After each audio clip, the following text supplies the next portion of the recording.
தென்னாடுடைய சிவனை போற்றி எந்நாட்டவர்க்கும் இறைவா போற்றி. அருட்பெரும் ஜோதி அருட்பெரும் ஜோதி தனிப்பெருங்கருணை அருட்பெரும் ஜோதி.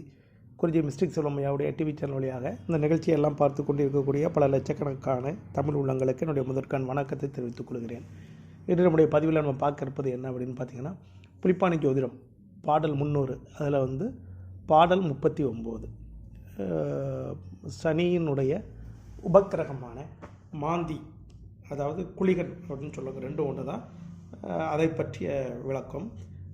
ஒரு ஜாதகத்தில் லக்னம்னு சொல்லுவாங்க, அதிலிருந்து 11ஆம் வீடு 12ஆம் வீடு ஆகிய இந்த இடங்களில் இந்த மாந்திங்கிற குளிகன் இருந்ததுன்னா என்ன மாதிரியான செயல்கள் நமக்கு நடக்கும், நன்மை தீமைகள் என்ன அப்படிங்கிறத பார்க்க போகிறோம். சரிங்களா? ரைட். தான் என்ற 11 குளிகன் நிற்க தரணிதனில் பேர் விளங்கும் தனமும் உள்ளோன், ஏனென்ற அயன் விதியை அறிந்து செப்பு என் மகனே வசியனடா ஜாலக்காரன் அப்படின்னு புலிப்பாணி சொல்கிறார். அதாவது என்ன சொல்கிறாருன்னா, தான் என்ற 11 அங்கிறதுக்கு 11ஆம் வீட்டில் குளிகன் நிற்க, அது உங்களுக்கு எல்லாருக்கும் புரியும். தரணிதனில் பேர் விளங்கும் தனம் உள்ளோன். தரணிதனின்னா அந்த உலகம். இந்த உலகத்தில் பேர் சொல்லி எல்லாருக்கும் தெரிகிற மாதிரி என்ன செய்வானா, பெயர் விளங்கக்கூடியவன், புகழ் கௌரவம் கீர்த்தி, அவன் பேரை சொன்னால் அந்த ஏரியா எல்லாருக்கும் தெரியும், அந்த மாதிரி இருப்பான் அப்படிங்கிறார். பேர் விளங்கும் தனமும் உள்ளோன், அதான் என்ன சொல்கிறாருன்னா, அவன் பெயர் மட்டும் இல்லை, தனம் காசு பணம் உள்ளவனாகவும் இருப்பான் அப்படின்னு சொல்லிட்டு ரொம்ப ஒரு அருமையான பாயிண்ட் சொல்கிறாரு. சரிங்களா? அப்புறம் ஏனென்ற அயன் விதியை அறிந்து செப்பு என் மகனே வசியனடா ஜாலக்காரன் அப்படிங்கிறாரு. அவனுக்கு நடக்கக்கூடிய தசாப்புத்திகள், அவனுக்கு அந்த யோகத்தை சொல்கிறப்போ அவனுக்கு நடக்கிற தசாப்புத்திகளை பார்த்துக்கோ, அவனை ஆயுள் பலம்லாம் என்னங்கிறதெல்லாம் பார்த்துட்டு சொல்லு. என்ன சொல்கிறாரு அப்படின்னு கேட்டால், ஒரு வார்த்தையை சொல்கிறாரு, வசியனடா ஜாலக்காரன் அப்படின்னு சொல்கிறாரு. அதாவது 11ஆம் இடத்தில் மாந்தி இருக்குமானால் வசியன் என்றால் என்ன, ஏற்கனவே பணம் புகழ் பாப்புலாரிட்டி அப்புறம் கூடவே வசியம். பாருங்கள் என்ன சொல்கிறாரு, வசியனடா என் மகனே வசியனடா ஜாலக்காரன் அப்படின்னா என்னென்னா, 11ஆம் இடத்துல மாந்தி இருந்தால் மாந்திரிக சம்பந்தமான ஜாலக்காரன், ஜால வித்தைகள் எல்லாம் தெரிந்தவன், ரொம்ப தந்திரம் தெரிந்தவன் அப்படிங்கிற மாதிரி புலிப்பாணி இந்த இடத்துல சொல்கிறாரு. இது நான் நிறைய ஜாதகத்தில் பார்த்துருக்குறேன், எக்கச்சக்கமான ஜாதகங்களில் பார்த்துருக்குறேன். இது அப்படியே வருது. பொதுவாக 11 மாந்தி இருக்கிறதுங்கிறது ரொம்ப ரொம்ப சிறப்பு. 11ஆம் இடத்துல மாந்தி இருந்ததுன்னா கொஞ்சம் ஆயுள் பலம் உண்டு, காசு பணம் நல்லா இருக்கும், செல்வம் செல்வாக்கு இருக்கும்.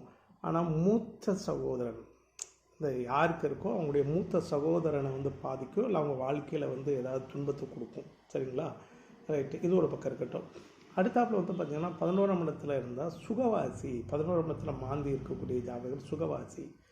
ரொம்ப கஷ்டப்படாமலே இருக்கிற இடத்துல இருந்துக்கிட்டே பணம் காசுகள்லாம் அவங்களுக்கு தேடி விடும். இது ஒரு வகையில் புதையல் யோகம் அப்படின்னு கூட நம்ம சொல்லலாம், 11 மாந்தி இருக்கிறது அப்படிங்கிறது. இதை சொல்கிறப்போ அவர் சொல்கிறார், அயன் விதியை அறிந்து செப்போம், நடக்கிற திசையை பார்த்துட்டு எப்படி இருக்குங்கிறத கவனிச்சுக்கிட்டு சொல்லு அப்படின்னு சொல்கிறாரு. அவனுக்கு யோகமான திசைகள் கூடி வர நேரத்தில் இந்த பாயிண்ட்டை சொல்லு அப்படின்னு சொல்கிறார். சரிங்களா? சரி, இப்போ அடுத்தாப்பில் நம்ம பார்க்க போகிறது என்னென்னு பார்த்தீங்கன்னா, 12ஆம் இடத்துல மாந்தி இருந்தால் லக்னத்துக்கு 12ஆம் வீண் என்ற விரையனடா ரசவாதத்தால். அதாவது என்ன சொல்கிறாரு அப்படின்னு பார்த்தீங்கன்னா, 12ஆம் இடத்துல மாந்தி விரயஸ்தானம்னு சொல்கிற இடத்துல மாந்தி இருக்கிறது நல்லது கிடையாது.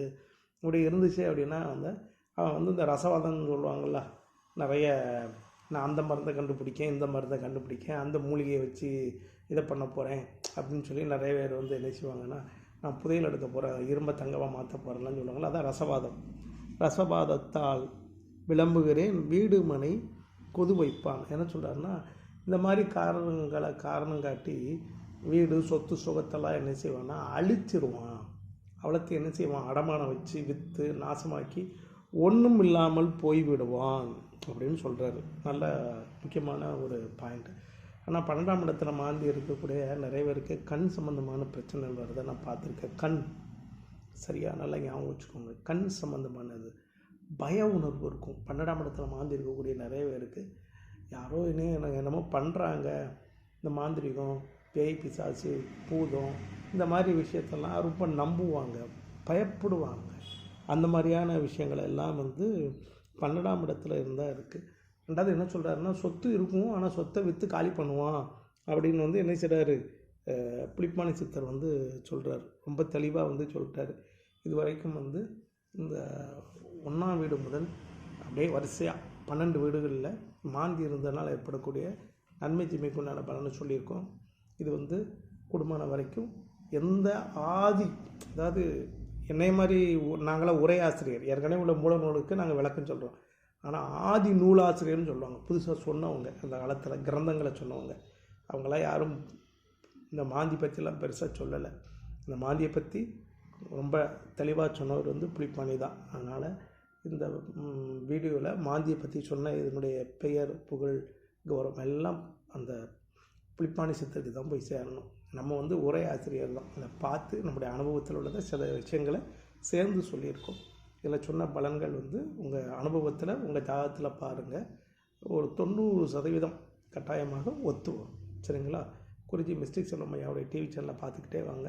சப்ஸ்கிரைப் பண்ணுங்கள், பெல் ஐக்கானை கிளிக் பண்ணுங்கள். என்னுடைய வீடியோக்கள் எல்லாம் உடனடியாக உங்களுக்கு சேரும். நன்றி, வணக்கம்.